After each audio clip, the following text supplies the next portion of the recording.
Bom dia, amigo. Estamos nós juntos começando um novo dia na expectativa de que, de alguma forma, este momento de reflexão, de meditação à luz das Escrituras possa ser útil para a sua vida, possa falar ao seu coração, possa ajudá-lo em sua caminhada durante o dia, mas também na definição do seu futuro.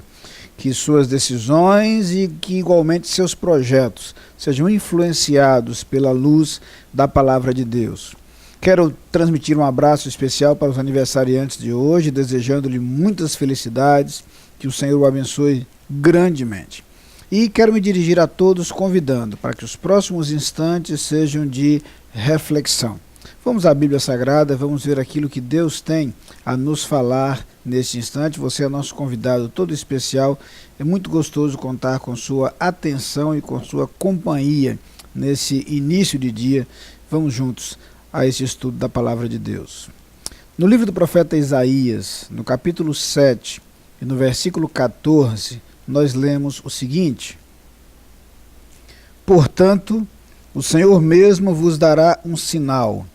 Eis que a Virgem conceberá e dará à luz um filho e lhe chamará Emanuel.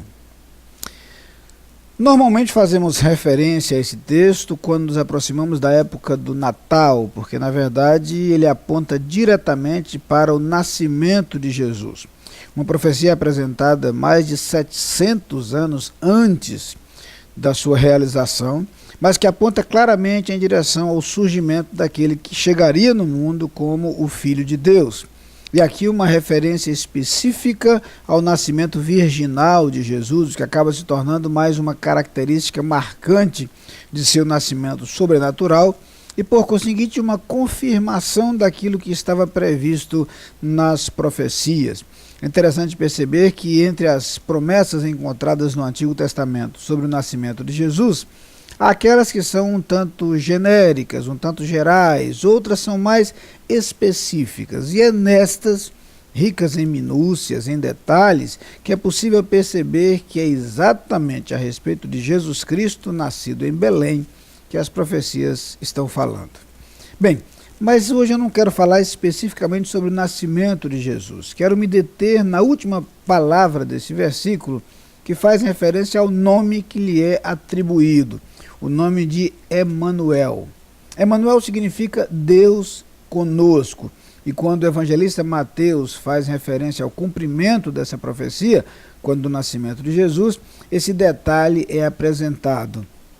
Lhe chamarás Emanuel, que traduzido é Deus conosco. O que mais nos interessa ao lançar a nossa atenção para esse texto e para esta palavra especificamente, é lembrar que a vinda de Cristo ao mundo seria, acima de tudo, uma demonstração da proposta e do desejo divinos de estabelecer um relacionamento com o homem. Pensar em Deus conosco significa pensar num Deus que não está distante de nós, num Deus que não nos abandona à nossa própria sorte, mas num Deus que se preocupa conosco, que se interessa por nós. Esta mensagem está presente ao longo de todo o Antigo Testamento. Em várias experiências vividas por servos de Deus, isso é notório, isso é fácil de perceber. Em muitas das declarações divinas, principalmente nas profecias, encontramos a reafirmação deste conceito, o conceito de que Deus nos ama, de que Deus se interessa por nós, de que Deus se preocupa conosco e de que Deus cuida de nós.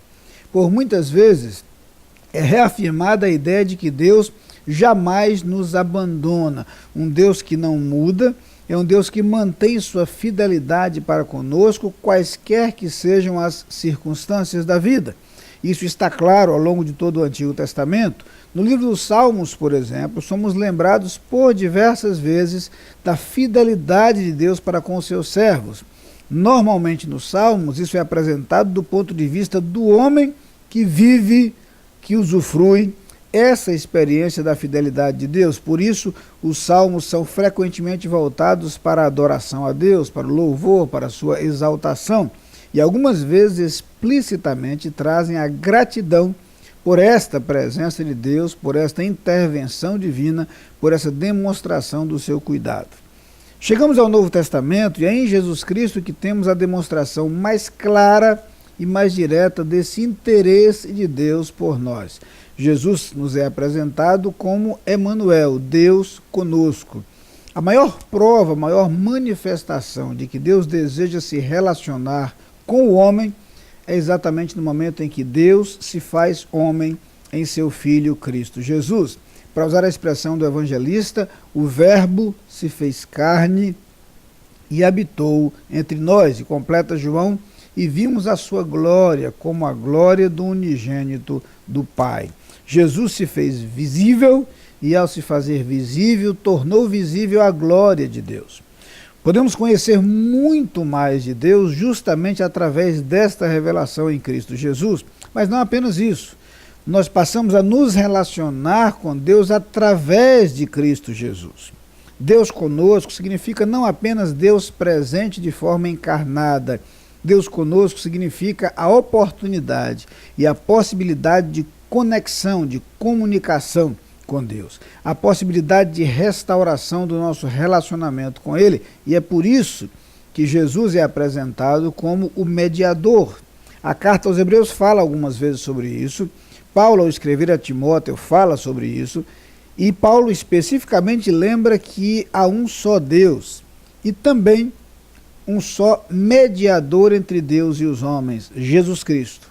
Justamente o Deus que se fez homem para que esta conexão fosse possível, para que esse relacionamento fosse possível, para que nossa relação com Deus fosse restaurada.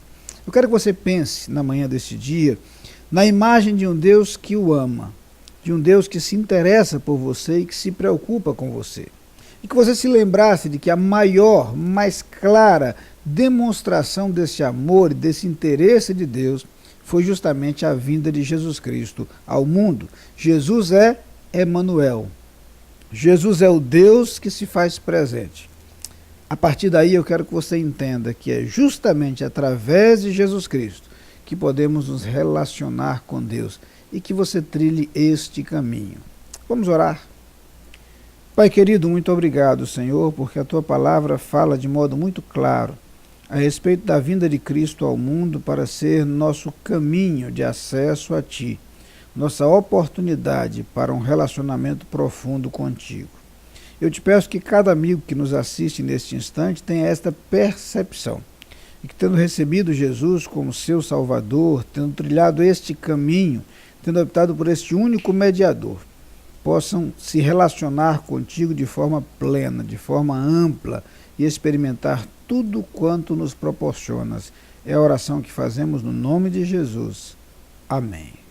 Você é nosso convidado a participar das atividades da Igreja Batista da Capunga. No domingo, Escola Bíblica Dominical, às 9 e 18 horas. Culto, às 10 e 19 horas. Transmitidos ao vivo pela internet e pela Rádio Evangélica 100.7. Culto infantil e atividades para crianças de todas as idades. Todas as programações com interpretação para surdos. Igreja Batista da Capunga, Rua João Fernandes Vieira, 769, Parque Amorim, ao lado do Colégio Americano Batista. Fone 3092-6578. Visite o nosso site www.capunga.org.br.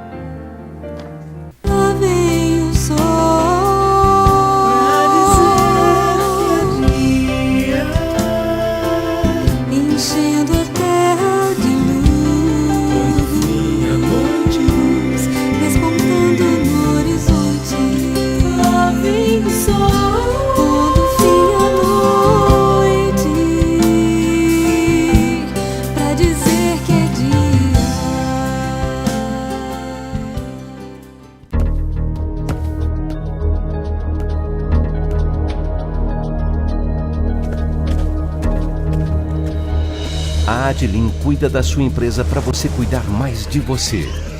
Adilin Consultoria e Gestão em Serviços. 30 anos de trabalho. ISO 9001 e 14001. Soluções empresariais inteligentes e personalizadas em mais de 200 áreas. Adilin. Experiência de sobra para sobrar mais tempo para você.